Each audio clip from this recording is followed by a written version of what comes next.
Validasi. Agar tapi kita bisa nggak menyalahkan? Nggak bisa. Karena apa? Itu tendensi agama, tendensi teologi. Menunjukkan apa? Itulah yang maksud saya relatif. Tergantung agama apa yang kamu pegang. Contoh nih, masalah Yahudi aja. Contoh di dalam Al-Quran disebutkan apa? Ada Yahudi, walan tarda angkal Yahudu. Maksudnya apa? Satu sisi ada diskriminasi terhadap Yahudi dan Nasrani. Satu sisi orang paling dekat kerabatmu yaitu Yahudi dan Nasrani. Wah, ada apa nih dengan Al-Quran? Kan gitu. Menunjukkan apa? Kami juga punya historical masing-masing. Paling mudah masalah relatif itu, tahu nggak apa? Contoh perang salib ya. Perang salib itu paling mudah. Kenapa saya mengatakan relatif? Sejarah ini tergantung siapa yang ada di dalam sejarah tersebut. Orang Kristen yang mengibaratkan perang salib sudah pasti Islam yang salah di dalam narasi sejarah. Orang Islam yang ada di dalam perang salib sudah pasti Kristen yang salah di balik narasi. Menunjukkan kita yang berada di tahun 2024 belum tentu Kristen salah, belum tentu Islam juga salah. Menunjukkan apa? Kita cuma bisa konsumsi tergantung iman mana yang kamu pegang. Itu masalah filsafat sejarah absolut. Tapi perang itu terjadi nggak, Bro? Bukan, Tapi maksudnya perang itu gini terjadi loh, pada gini Bang Alul. Satu-satu. Yang disampaikan oleh dia ini itu gimana ya saya katakan gini loh bro. Kalau kamu katakan pandangan sejarah itu relatif, sekarang coba saya tanya kamu ya. Kalau kamu tadi mengibaratkan dengan perang salib, ya, nanti kita hubungkan dengan Abraham ya. Perang salib ini ada dua pihak di sini. Kamu ngerti ya? Ada dua pihak, ada Muslim dan Kristen. Tentu mereka dalam memahami ini punya sudut pandang masing-masing. Itu benar. Ya, tapi ini nggak punya hubungan dengan Abrahamik dalam artian bagaimana? Mengenai Abraham, itu yang pertama kali Yahudi, Kristen belum ada, Muslim belum ada. Artinya nggak boleh kamu bawa, gitu loh. Kamu udah salah di sini. Jadi kalau kamu menggunakan analogi itu, pemaparan itu untuk bahas Abraham yang tadi kamu gugat di dalam Torah, kamu literally wrong. Yang pertama yang mau saya katakan, ketika ada mengenai iman dan sejarah, yang pertama, kalau ada orang misalnya Agatha itu lahir pada tanggal 15 Desember. Dia dibuktikan dengan akte lahirnya, ada datanya yang membuktikan bahwa dia lahir di tanggal itu. Nah, kemudian 300 tahun ke depan ada yang mengatakan bahwa Agatha itu lahirnya itu 5 Januari. Menurut apa? Menurut iman dan wahyu Tuhan. Percaya nggak kamu sama itu? Itu nggak akan percaya. Itu makanya analogi. Anda nggak akan percaya historical Islam kan? Karena apa? Di mana tendensius Anda sekarang? Kristen kan? Wajar. Makanya gini, makanya bukan masalah itu. Saya gini, kami sebagai orang Kristen, kami tidak menolak sejarah Yahudi loh bro. Makanya kami mengakui Torah dalam kanon kami. Kamu jangan lupa, kami tidak membuang perjanjian lama. Jangan kamu lupa, Septuaginta, naskah-naskah Deuterokanonika, kami nggak buang, kami terima, ya. Jadi kalau kamu bilang bagaimana dasar sejarah imanmu dan lain-lain, kami menolak yang lain, ya jelas kami menolak yang sudah datang setelah kami. Tapi kami menerima sejarah yang kami sesuai dengan klaim kami. Misalnya kami mengakui mengenai Abraham, kami mengakui Musa. Kami menerima itu, kenapa? Kami menerima sejarahnya yang tertua dari sumber awal. Kami nggak munafik. Jadi kalau kamu menggunakan analogimu tadi seperti ada dua belah pihak, itu opini bro kepada satu peristiwa yang sama. Tapi masalah Abraham itu tidak begitu karena Kristen dan iman kamu belum ada pada masa Abraham itu. Ya kalau kemudian kamu mengklaim, ya kamu tinggal membuktikan klaimmu itu saja. Itu nggak bijak namanya. Tapi kalau kamu mengakui bahwa kita itu berbeda secara drastis, kamu tidak punya hubungan dengan iman saya, itu baru benar. Saya akui itu. Saya lebih menghargai itu. Saya lebih menghargai kalau kamu mengatakan kita berbeda. Makanya kamu ngomong apapun itu akan benar bagi saya. Kalau kamu mengatakan kita berbeda. Misalnya, Abraham dalam imanmu dan dalam iman saya itu berbeda. Saya akan mengaku itu. Tapi saya tidak akan pernah mengatakan Abraham Yahudi dengan Kristen berbeda. Kenapa? Sumbernya sama. Kami sama-sama memegang Torah. Seperti kamu misalnya, kamu mengaku memegang Torah. Mana Torah yang kamu pegang? Jadi asumsi teologis bro, itu nggak bakal pernah bisa membantah data sejarah. Itu yang mau saya minta dari kamu tadi. Kamu buktikan di mana gradasi, tapi kamu nggak bisa. Jadi kalau kamu bilang kita memang berbeda totally semuanya, meskipun memiliki persamaan fonetis, persamaan nama, tapi kita berbeda, saya akan mengiyakan pendapat kamu. Kamu ngomong bebas gimana pun, silahkan, itu iman kamu. Tapi kalau kamu mencatut-catut, kemudian memberi klaim, dan seakan-akan mengelaborasi Yahudi dan Kristen, kami berdiri di tengah. Kenapa? Kami bersumber. Gitu loh, ya. Oke, kita kasih kesempatan Daman. Iya, silakan. Silakan. Udah kan? Nah, gini. Kita kan membicarakan ini ya, di balik semua histori-histori ini arahnya tetap ke Tuhan kan gitu.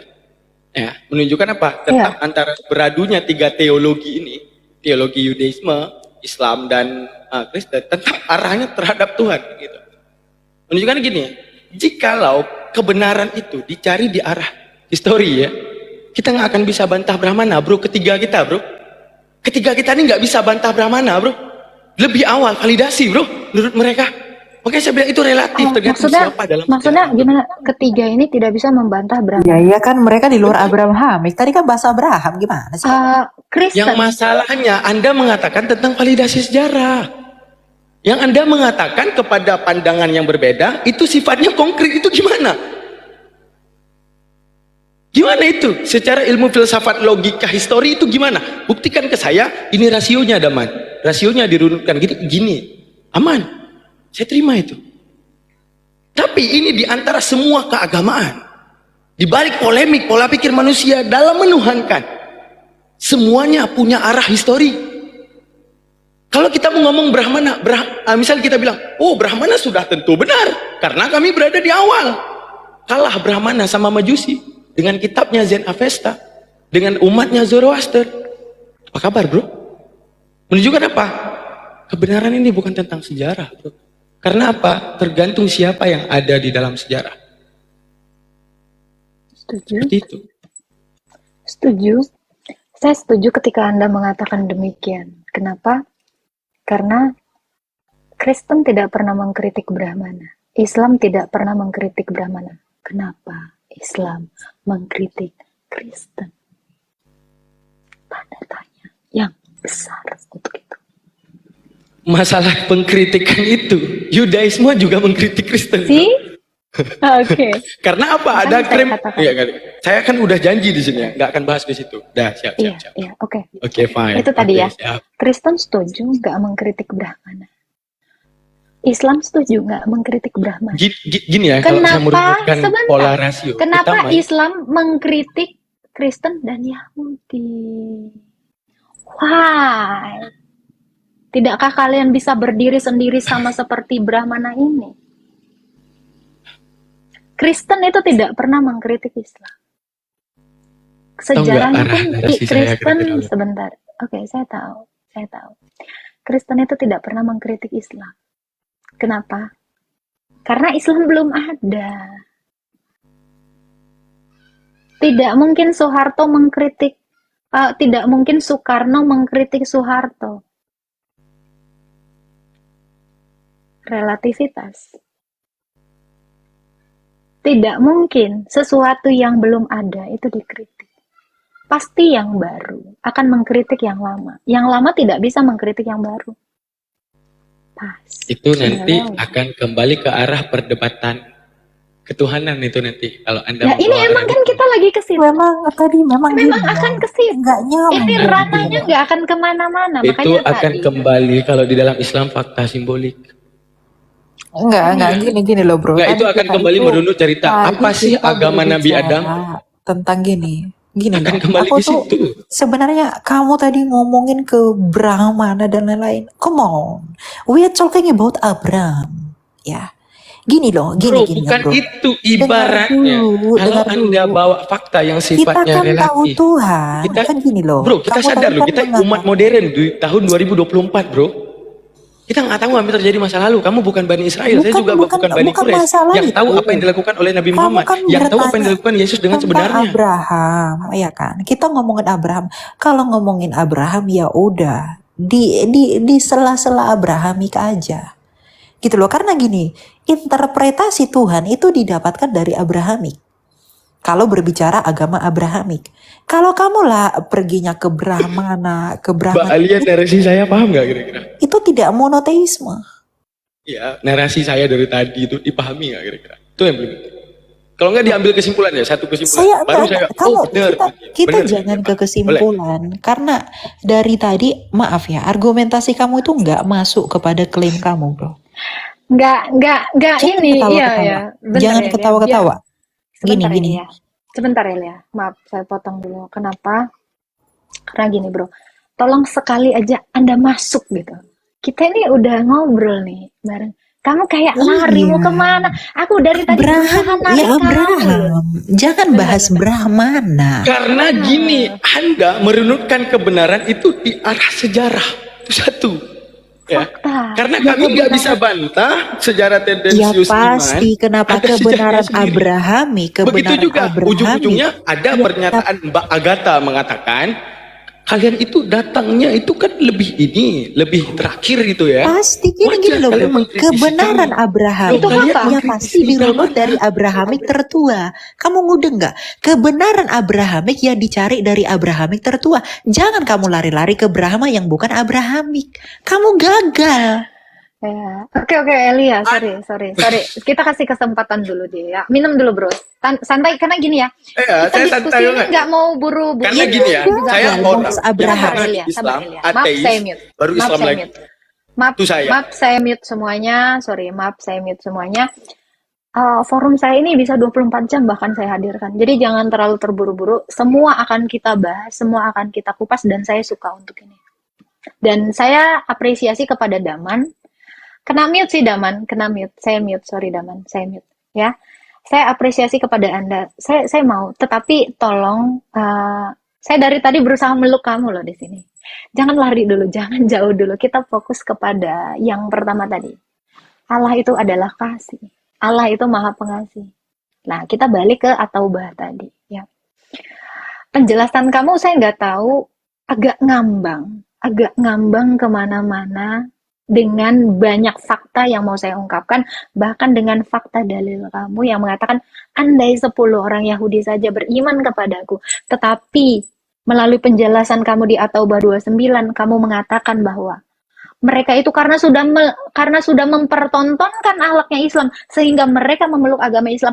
Kamu kena, maaf, kamu agak sedikit disentil dengan hadis tadi. Ya, saya katakan, bahkan hadis tadi pun itu membuktikan bahwa Yahudi itu hampir mustahil, saya katakan hampir mustahil untuk mempercayai dan memeluk agama Islam karena dengan adanya pertontonkan akhlak yang karimatullah. Karena ada apa? Embel-embel jizyah tadi. Oke, kita balik lagi ke situ. Silakan.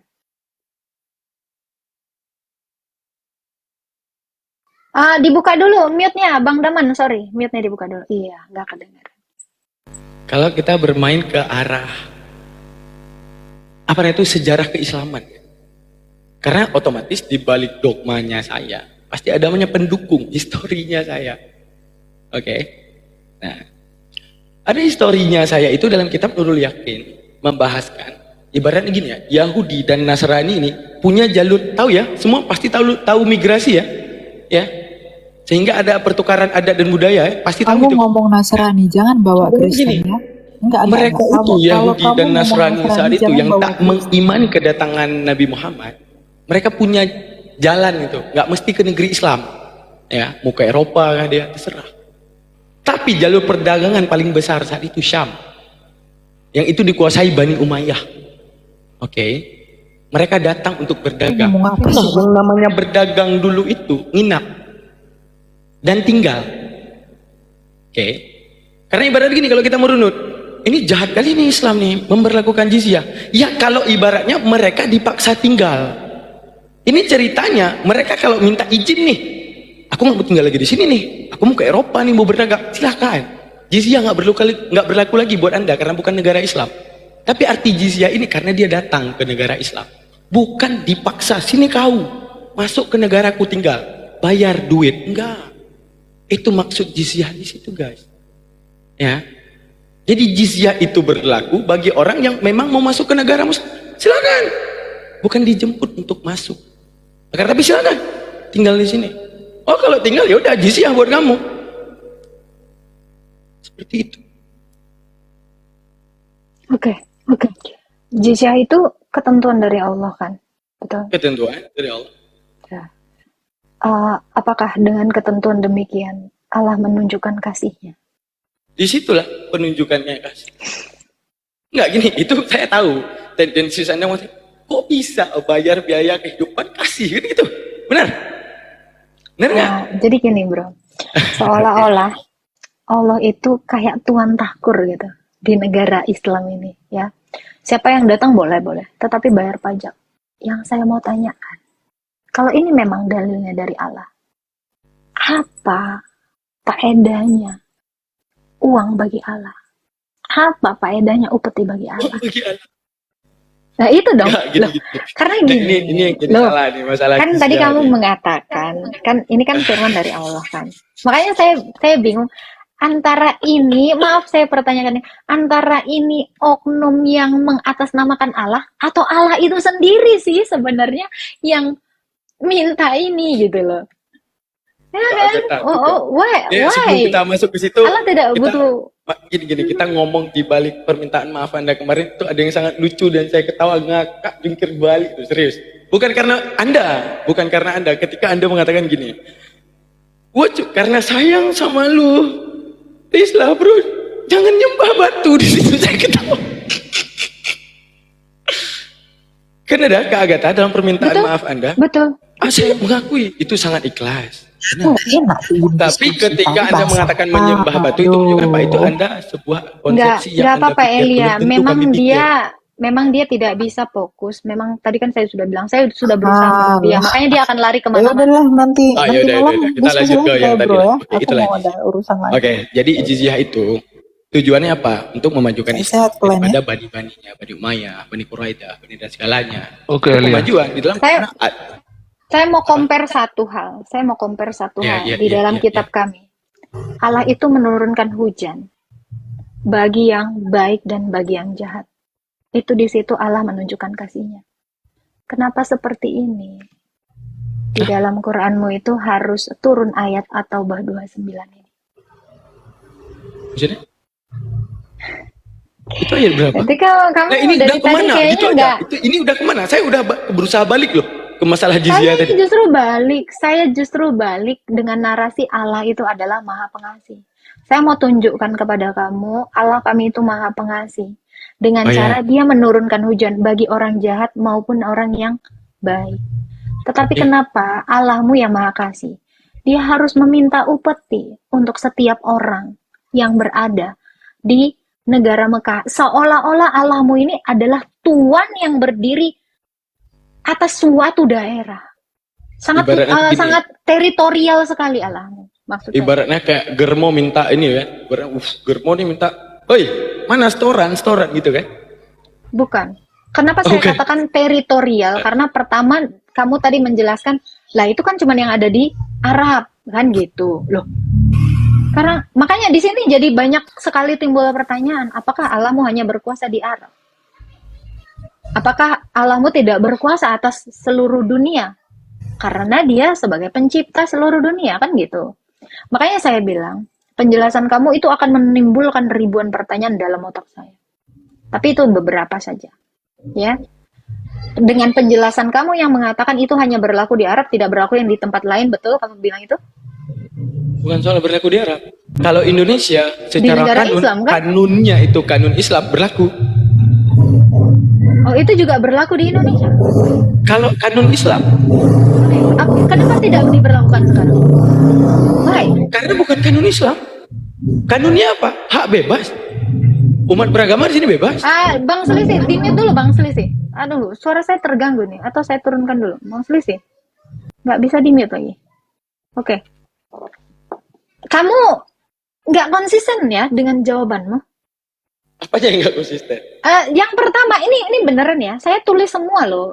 Setiap statement kamu itu, saya tulis semua. Dan saya bahkan ingat setengah jam yang lalu perkataan kamu. Oke. Ya, kamu cenderung nggak konsisten dan berusaha lari. Saya dari tadi pengen meluk kamu dari tadi biar fokus pada yang mau kita bahas. Saya katakan, Allah kami itu menurunkan hujan bagi yang jahat dan yang baik. Kenapa Allahmu yang kamu tadi keberatan dikatakan dia Allah yang teritorial? Bahkan penjelasan kamu itu sangat teritorial. Ini hanya berlaku di tempat di negara Islam kan gitu kan? Makanya saya katakan, di manakah kasih Allah? Ketika dia harus memerintahkan untuk saling memerangi. Tadi penjelasanmu saling memerangi di situ ya konteksnya, bukan diperangi. Nggak pasif, tetapi saling ya gitu ya. Kenapa Allah yang kasih itu mau membuat suatu aturan yang memaksa orang lain itu untuk saling berperang, dan kalau tidak setuju untuk itu harus membayar? Di mana kasihnya? Itu yang mau saya pertanyakan. Ulang narasinya. Ulang narasinya. Keren tuh tadi. Coba ulang. Oke. Di dalam ayat kamu ini kan jelas dia menarasikan dan memerintahkan. Ini perintah ya. Ini perintah ya. Perangilah. Oke, perintah. Betul? Bukan anjuran ya. Tetapi perintah. Oke. Dia memerintahkan orang saling memerangi berdasarkan penjelasanmu. Padahal di sini perangi terkesannya pasif menurut saya. Ya udah. Kitanya pasif, kafirnya pasif dan nggak paham ininya yang loh. Kan saya udah bilang itu adalah pemilahan dibalik siapa yang dibunuh dalam perang kan.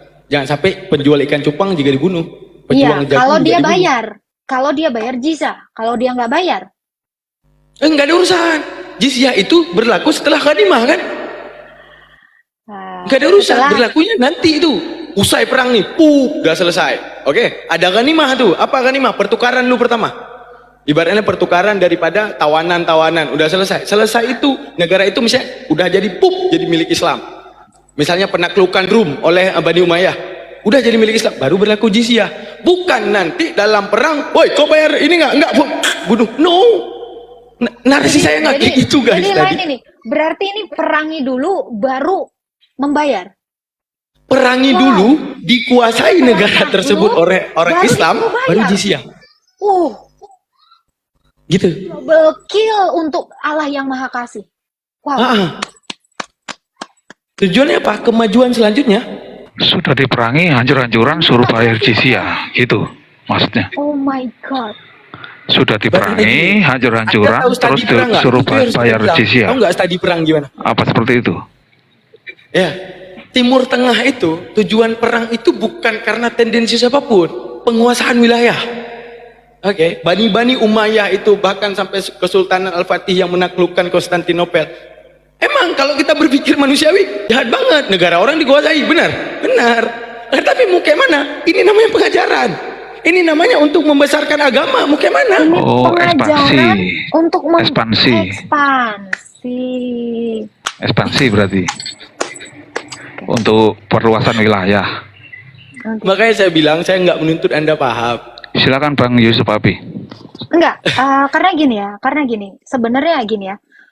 Ya saya paham, saya bahkan paham betul. Saya paham betul dengan penjelasan Anda. Cuman gini, Bro. Saya mau membuka nalar setiap orang. Bisakah bahkan saya menanyakan kepada diri saya, bisakah saya menyembah Allah yang demikian ini? Silakan. Ini sangat bertentangan dengan hati nurani saya. Iya, nggak silakan. Kenapa karena saya yang katakan terjadi, bertentangan dengan hati nurani saya? Historikalnya kan karena lanjut. Allah yang kasih. Tadi ini statement kamu yang saya paling suka. Tetapi kenapa kamu bantah dengan penjelasan kamu? Tidak mungkin Allah yang kasih itu ada sesuatu yang tidak kasih dari dalam dirinya. Kalau dia memang mengasihi manusia, tentu jalan yang akan dia berikan itu bukan dengan cara memerangi, memaksa, tetapi apa? Apa yang tidak mustahil? bagi Allah. Tinggal semua Yahudi nurut sama dia, percaya sama dia. Why? Kenapa tidak cara yang kasih? Tidak ada darah yang tertumpah, tidak ada pemaksaan. Tetapi apa? Hati setiap manusia itu diubahkan sendiri sama dia. Kenapa tidak bisa seperti demikian? Gini, saya di sini kan nggak bisa yang namanya nanya balik ya. Kan gitu. Boleh. Oh boleh dong. Saya bilang Nah, nggak bisa nanya balik. ketika Nanya dong. mengatakan kan Nanya ada masalah itu, Tuhan kami kasih dari segalanya. Kita membahas perang itu ibarat gini ya, masalah yang namanya hubungan bukan intelektual, hubungan kenegaraan apa itu istilahnya? Bukan hubungan kenegaraan, ya. Diplomatis. Bagaimana? Diplomatis. Oke, fine. Kita melihat ya sejarah Belanda datang ke sini yang mayoritas Kristen, ya. Kita melihat itu saja. Menunjukkan apa? Kita nggak bisa membawa agama dalam kediplomatisan. Paham nggak maksud saya?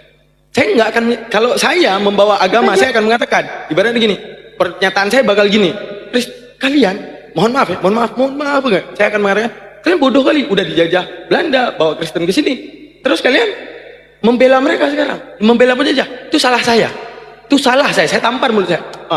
Karena tapi apa? Hubungan diplomatis nggak bisa dirunutkan dengan hubungan agama. Betul, saya setuju.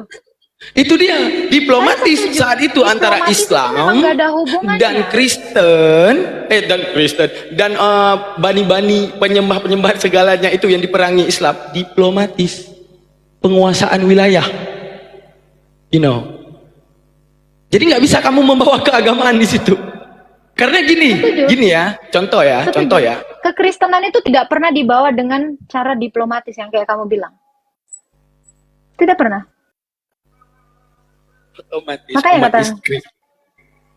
Otomatis umat Kristen dulu masa penjajah itu udah mati-matian dia bunuh.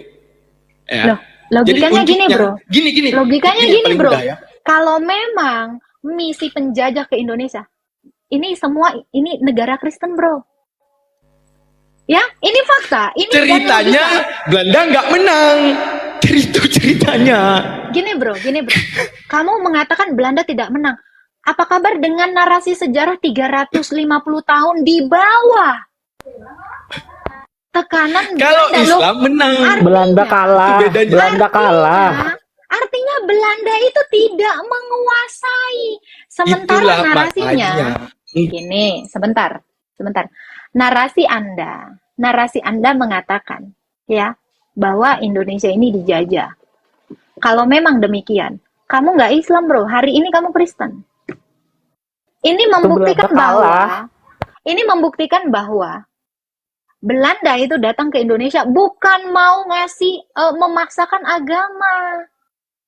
Loh itu dong, faktanya begitu.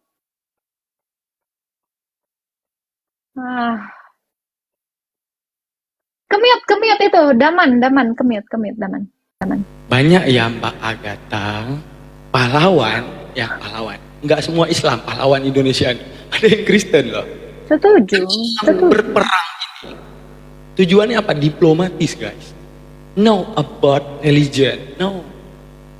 Ya. Perang itu bukan diplomatis bro. Diplomatis itu masih ranah diskusi. Perang itu menundukkan satu bangsa. Ya, oke, apalah nama interpretasi manusia itu ya terserahlah. Oke. Nggak tahu arti diplomatis. Substansialnya saja Kak Agatha. Kamu tahu nggak arti perang? Saja. Iya, kamu tahu nggak arti perang? Iya, itu perang di antara A dan B. Bruk, dah itu perang. Berarti angkat senjata kan? Dua-duanya kan? Iya, gencatan senjata lah kita bilang. Oke. Yang kamu tahu sekarang ini apa? Iya. Yang kamu tahu sekarang ini Indonesia ini mayoritas apa sih? Muslim. Kamu bayangkan 350 tahun Indonesia di bawah pemerintahan Muslim. Di bawah pemerintahan Belanda. Itu narasi yang menurut saya itu kurang tepat. Kenapa? Karena VOC ataupun Belanda itu hanya berkonsentrasi kepada perdagangan mereka. Genjatan senjata itu terjadi juga. Loh iya. Karena ada suatu sumber daya alam yang mau dikuasai. Iya, murni bisnis itu. Murni bisnis. Murni bisnis. Oh, Makanya itu Loh iya, VOC itu. Itu kantor dagang. Kongsi dagang lagi itu. dibela maksudnya nih. Lagi Di dibela. mana sih? Loh, Enggak, maksudnya ini lagi dibela. nggak pernah belajar sejarah. bukan, saya Saya nggak- belajar sejarah tuh gini. Apa namanya itu mengatasnamakan bisnis untuk menjajah. Itu yang saya Oke. pelajari dari sejarah. Bukan Kalau seperti kamu mengatakan, itu. iya, kalau kamu menyatakan bisnis dengan Saya cara tahu. menjajah, hari ini semua Indonesia ini bukan Islam. Sudah Saya mayoritas pastikan Kristen, semua Kristen. pasti. Kalian harus Menang. dipaksa. Dan Belanda ke sini tidak membawa kekristenan. Gitu. Belanda Tidak membawa kesini Kalau kekristenan. benar saya bilang. Ini Lah, Memang untuk memperluas wilayah Belanda itu sendiri. kebenaran. Ini justru kebenaran. Ratu Belanda bukan karena Kristen, tidak membawa kekristenan mereka. Jepang Gimana datang sih? juga dengan alasan yang sama, disambut karena perdagangan. Belanda dan Jepang beda. Jepang Ya, bukan tapi perdagangan alasan ke sini Eropa disambut sama. karena dia Dagang. mau membela Indonesia sebagai saudara tua. Dia menyatakan saudara tua. Loh, kamu gimana sih? Jepang nggak pernah berdagang, gimana sih? Jepang itu bukan Loh. berdagang, itu sekutu itu yang hanya memboncenginya. Itu gimana sih? Nggak pernah. Belajar sejarahnya nyampe nggak Di, sih? di mana Ibaratnya sih? Anda dalam pelajari Aduh. sejarah tahu indikasi nggak? Serius, tahu indikasi nggak? Non verbal dari balik sejarah itu Nggak tahu nggak? pernah. Nggak pernah ke sini Jepang ke sini untuk dagang itu nggak pernah. Memang dia menyatakan aku ini saudara tuamu, hei Indonesia di Asia. Tahu yang diberlakukan oleh Jepang nggak? Apa itu namanya? Romusa, tahu nggak? Tahu nggak Romusa? Tahu nggak? Loh, Romusa itu memang membangun untuk kekuatan militernya Jepang di Indonesia. Gimana sih? Ya, tahu kan Romusa? Jalan-jalan Tahu, untuk tahu. tahu, Tapi ini semua ya, tahu kita gimana. kalau ke Jepang itu nggak ada juga mau dia Iya. bawa agama ke sini. Iya, Ini bukan alasan agama. mereka itu dibalik itu apa? Dan nggak bawa Nggak, agama. pastinya nggak ada urusan Jepang. dengan apa yang kita diskusikan. Bentar Bang J. Tetapi pastinya Iya. tidak ada hubungannya dengan yang kita diskusikan. Ini kan masalah agama. Jepang itu nggak pernah menjajah untuk memaksa orang untuk masuk agamanya. Itu mustahil. Itu bukan Memang. tujuan orang Jepang. Nah, makanya saya bilang kalau kamu lari ke Jepang, itu lebih nggak nyambung. Memang. Nah, Nggak ketika ada kamu kan dari menarasikan awal dari Belanda, saya tidak membawa religi. loh, kamu tadi lagi gila ke Jepang kan? Kamu lagi mau ke Jepang kan? Makanya itu arahnya ke sana itu nanti. Ke Jepang apa? Arahnya kepada Nggak ada peperangan hubungannya Islam itu di kita. sana. Nggak ada Bani hubungannya Umayyah itu kita. dinasti kerajaan. Hubungannya? Hubungannya Nggak nyambung lagi kamu. Nggak nyambung lagi. Jepang itu tidak ada menarasikan dia ya menjajah udah nggak usah orang ke untuk Jepang, ikut kita main ke arah agamanya. dinasti. Nggak usah, jangan ke Udah. dinasti. Ini tadi kamu bilang ke Belandanya dulu. Kamu bahkan kayaknya Oke. nggak belajar ya. Iya iya iya, Jadi saya lupa kamu juga belajar. nggak Udah, tahu. terangin guru, silakan. Bukan saya mau terangin guru, dan apa yang mau saya narasikan lagi ke kamu, ketika saya menyatakan apa, kamu udah lari kemana gitu loh. Kamu terlalu loncat terlalu jauh. Kamu kayak main trampolin. Ya, makanya saya katakan, Belanda pure datang menjajah Indonesia itu mutlak untuk berdagang. Bukan untuk menyebarkan agama. Loh itu, karena kita tadi mau bawa ke situ kan, contoh kamu. Nah, kalau di dalam konteks ini, ayat Qur'anmu tadi apa? Itu kan terkesan, walau kamu dengan penjelasan yang sedemikian rupa, bahkan bukan terkesan lagi, secara normatif pun kita membaca, itu adalah perintah untuk memerangi, supaya apa? Mereka itu takluk terhadap agamamu. Apakah cara kasih Allah demikian supaya orang banyak menyembahnya dengan memerangi, dengan pertumpahan darah, dan dengan akhirnya memaksa untuk membayar jizyah? Nah, itu Jadi sebenarnya alasan perlu perang kamu- dalam Islam. Ya itu kan mau ditanyakan. Loh itu udah kita tahu. Alasan makanya turun ayat perang itu ya untuk apa? Supaya dia itu disembah banyak orang. Itu pemaksaan untuk menyembahnya. Mbak Agatha, Anda membicarakan internal saya loh. Justru saya Bahkan yang ke- lupa, Iya. mungkin gitu. Bahkan Tapi kalau VOC ada- membantu penyebaran Islam di Belambangan. Iya. Gimana sih? Iya, kalau apa yang Anda pikirkan sedikit pun saya tidak menolak. Benar, karena manusia bebas dalam berpikir. Contoh Data tomat aja, NU orang bisa online loh. katakan itu sayur, bisa katakan buah, tergantung arah yang dia mau gitu. Ya. Tapi kalau kita membahas secara dinasti-dinasti itu bermain ke arah kedaulatan dalam Islam internalnya sendiri. Tapi kalau Anda berpaham itu tentang yang tadi Anda narasikan, silakan. Nggak apa-apa. Nggak ada masalah. Dari sini, bisakah 900 orang ini berpikir, adakah kasih di dalam diri Allah? Sampai dia harus memaksa orang lain untuk menyembah dia. Dan yang jadi pertanyaan Anda saya yang lebih paham, dalam ya. lagi, dan yang satu lebih dalam lagi, ya, yang mau saya tanyakan kepada kamu. Kenapa Gini, segini masifnya Allah itu cerita perang Uhud aja. meminta Saya supaya ceritakan dia satu hal itu disembah masalah perang. seluruh bangsa gitu loh. Boleh nggak? Bentar. Enggak gini, Kenapa? narasi Mbak Agatha tadi kan apa namanya itu kesimpulan Anda nanti kan. Ujung-ujungnya apa kan akan kembali ke arah framing, bukan penjelasan yang sebenarnya. Ya kan? Jadi gimana coba? Apakah saya harus menerima semua kesimpulan Anda? Begini, Mbak Agatha, kesimpulan Anda itu. Ini setelah kita saya nggak pada tidak ada. kesimpulan Silakan. dong. Saya nggak mau terlalu cepat sekali langsung Gini. penetrasi ya. Saya lebih suka kita lagi masih membahas ini lebih dalam lagi ya. Kenapa? Iya, Karena saya juga Mbak mau Agatha. membuka nalar setiap orang. Mbak Agatha, Kenapa? setelah Kenapa? saya turun nanti, Mbak Agatha silahkan ambil kesimpulan tanpa ada saya. Enggak, saya nggak mau ambil kesimpulan. Saya nggak suka. Terlalu Ibarat- cepat kesimpulan, saya nggak suka. Saya bilang, Ibaratnya Mbak Agatha, kalau di depan saya Anda memahamkan sesuatu yang tak sepaham, apakah saya harus rela Mbak Agatha? Saat saya mengatakan tadi- nih, contoh nih, saya bilang Yesus bukan Tuhan, Anda nggak akan menerima. Nggak bagus saya ngomong itu di sini. nggak apa-apa. Ayo kita bahas. Saya suka itu. Saya selalu buka room ini untuk itu kok.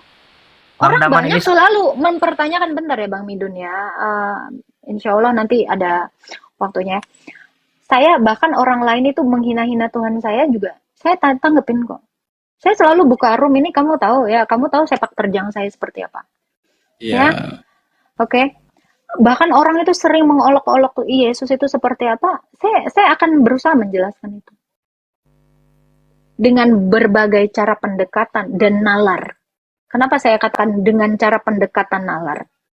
Saya juga mau membuka nalar kalian. Ketika kalian mengatakan Allah Maha Pengasih, lalu bagaimana dengan ajaran yang seperti ini? Gitu. ya. Allah menyebutkan Ar-Rahman dan Ar-Rahim. Boleh Ar-Rahman dijelaskan? dan Ar-Rahim. Boleh Silakan. dijelaskan? Nah, Rahman itu terkhususnya kepada seluruh makhluk, baik Islam maupun itu. Maksudnya apa? Pemberian rezeki, pemberian mereka keberkahan. Itu daripada hal tersebut, itu Rahman. Rahim itu khusus buat orang Islam. Berarti menunjukkan apa? Satu sih, Tuhan mencintai makhluknya semuanya. Tapi ke arah makhluk beradat namanya, al-adatu muhakkamah. Adat, misalnya kayak contoh Timur Tengah ya. Mereka itu paling serang itu. Yang namanya kedaulatan negara itu suka kali itu.